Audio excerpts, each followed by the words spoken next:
Hi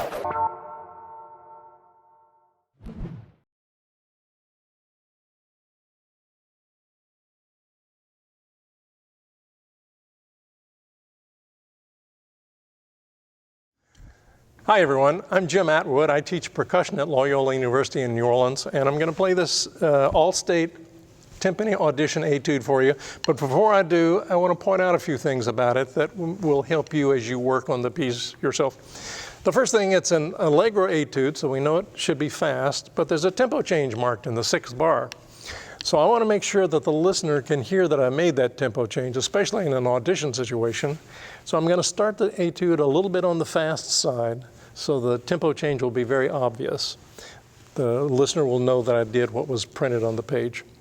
The second thing is the last 3 lines have these double stops, 2 notes at one time. Our hands tend to want to play those as flams. They shouldn't be flams. The notes should be perfectly together. Hard to do, but try to do it. And at the end, the notes are far apart, and that makes it even more difficult, but still focus on trying to get them as together as you can. The couple of interpretive points. You'll notice that the word crescendo is marked all the way through the piece. So the shape of the piece from beginning to end is really one big crescendo. So you want to make sure that you don't get too loud too soon, because if you do, then you don't have any volume left for the big dramatic finish, right? So pace yourself from beginning to end volume-wise. When I play this piece, you'll hear that I add some accents and emphasize some of the rhythms. I also put a retard at the end that's not printed. I'm doing that to make the piece more musical, to try to make it more interesting to the listener.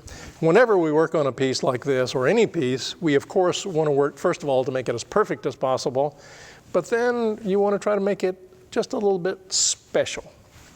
And I encourage you to experiment with that also.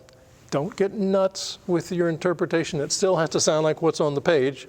But try to find something interesting about it that you can add to it. The last thing is it's marked with wooden sticks. I'm playing it with wooden sticks only because that's what's marked. Normally I would not use wooden sticks on plastic heads because it tears up the heads and dents and scratches the heads. So here it is.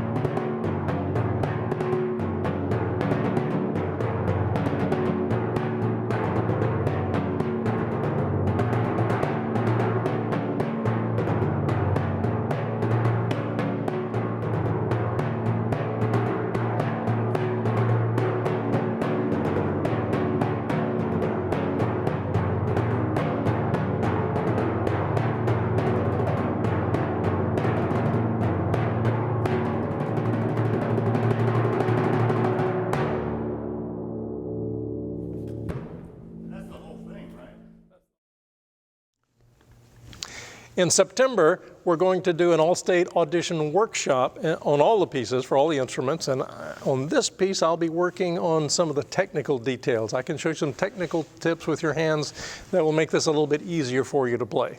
So I hope I see you in September. Thank you.